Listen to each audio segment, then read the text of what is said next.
Hello everyone, and welcome to episode 5 in our series on arbitrary precision arithmetic.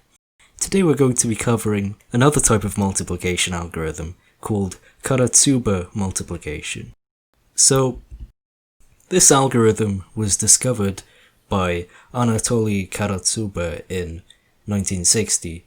He was a Russian mathematician and he was trying to find a way of multiplying numbers faster than long multiplication. This algorithm is asymptotically faster than long multiplication, while long multiplication, as we went over in the last video, is on the order of n squared.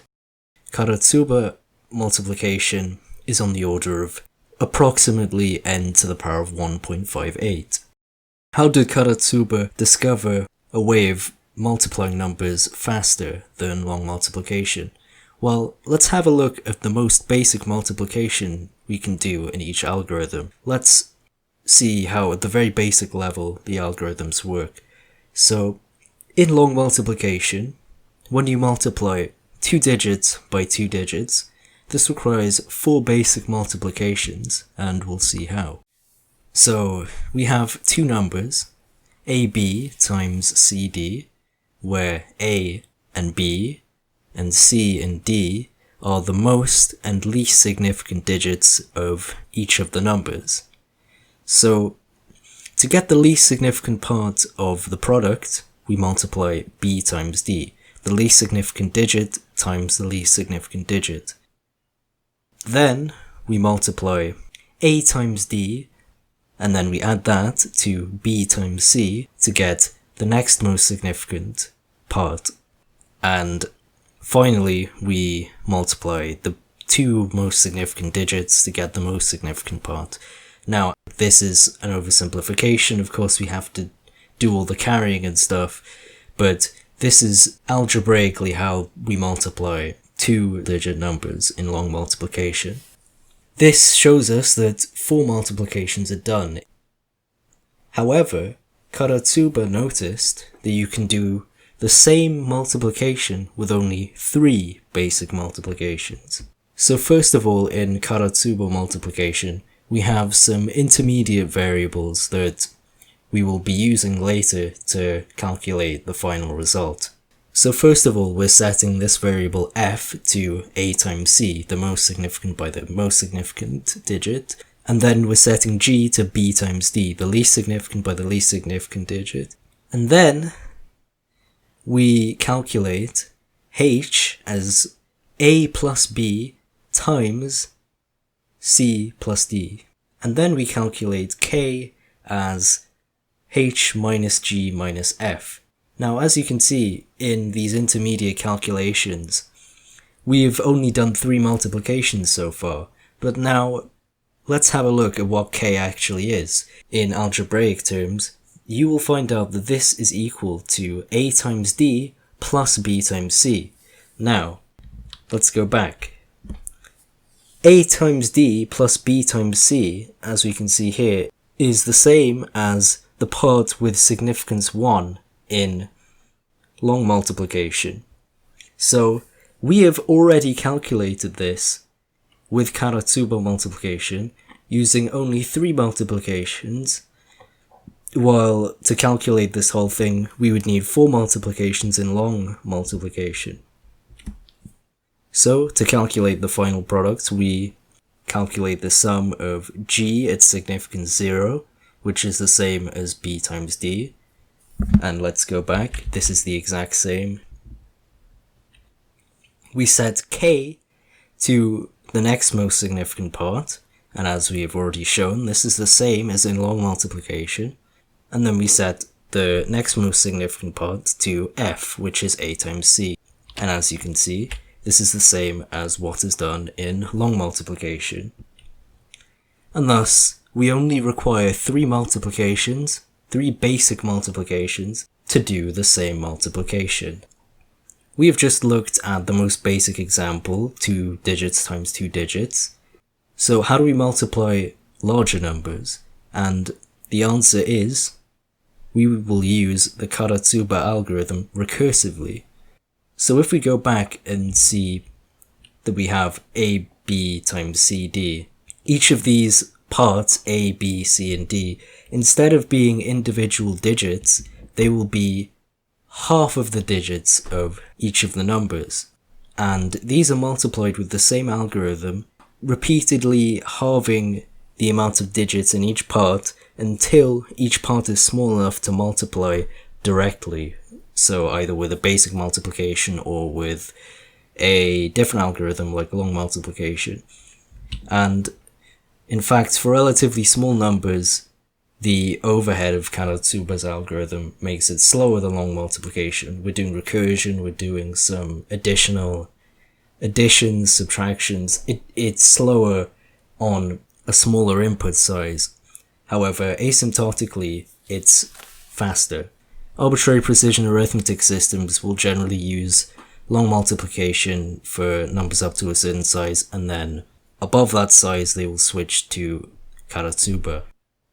So now we're going to have a look at the code implementation of this algorithm, so let's have a look. So here we are in our code file. We have this method, this implementation of the Karatsuba multiply algorithm, and you can download this and all of the other episodes code from my GitHub. In the start, we are first checking if any of the two numbers has less than 4 digits. So what this will do is, if one of these numbers has less than 4 digits, it will default to long multiplication because of the thing we described earlier. It's more efficient to use long multiplication for smaller numbers. So even though I'm using 4 here, it's probably more efficient to use a larger number, but for the sake of example here, I'm setting it to 4 digits. So here's the start of the actual algorithm. So we're splitting the digits into halves, as we've said. So first we just need to calculate where the actual middle of the number is, and we're setting it to this because we need it to be consistent for both of the numbers, since we don't want to miss out any digits from one of the two halves of the number. For example, if we have a 10-digit number and a 4-digit number, and we set the middle point to the middle point of 10, which is the 5th digit, a 4-digit number doesn't have a 5th digit, so we'll just be inefficiently calculating numbers multiplied by 0. So it's better to use a consistent amount that's the smallest we can. So once we've calculated that, we are calculating A, B, C, and D, the most significant and least significant parts of each of the two numbers. So A is just the most significant part of the first number, the number that this is being called from. B is the least significant part, and C is the most significant part of the multiplier. D is the least significant part of the multiplier. So now, after we've determined those, we need to calculate our intermediate variables. And as we've seen, F is set to A times C, G is set to B times D, H is set to A plus B times C plus D, and K is set to H minus G minus F. And again, to reiterate, we are recursively using the Karatsuba algorithm for our multiplications. Now, finally, we need to just shift K and F into the correct significance to get our second most significant and most significant digits. So we are just adding enough zeros to the beginning of each of these numbers to increase their significance to the right amount. And then finally we add all of these together, we get G, we add that to K to the correct significance, and we add that to F to the correct significance. So, as with every other example I've written tests, we have some very big numbers here, and let's see if the Karatsuba algorithm works. So now let's just run these tests. And first of all, we have a relatively small number, 1, 2, 3, 4, 1, 2, 3, 4, and then 2,000 million. And we multiply them together. This is almost certainly going to use long multiplication as we've defined it, because if I remember correctly, these are 2-digit numbers in our base 2 to the power of 30 system. So then we are multiplying these very big numbers, and this is just this string of digits with many zeros, and then we have 1 with many zeros after it. And as you can see, we get, as we would expect, this string of digits with more zeros. The amount of zeros here plus the amount of zeros here, that should work out fine.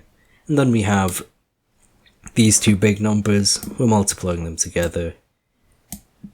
You can download the tests yourself, so if you want to test this yourself, play around, go ahead, go on my GitHub, it's all there. If you want to test this with other calculators to confirm, you can go do that. So that brings us to the end of this video.